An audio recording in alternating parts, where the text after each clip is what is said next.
Gente, tive que fazer a parte 3, que não cabeu o tempo do vídeo. O vídeo foi muito longo. Só que, ó, tô aqui gravando pra vocês. Eu vou soltar todas as partes juntas. Só que vai ser um pouco difícil eu subir aqui, ó, pra vocês com uma mão só.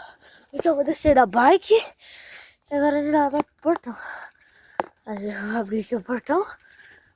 Gente, portão. Tá abrindo. Galera, eu vou soltar vídeos novos, tudo. Deixa o vídeo pra dar uns dois likes. Assim, tipo, cada vídeo que eu postar dessa saga aqui, 2 likes, aqui dá 6 likes, né?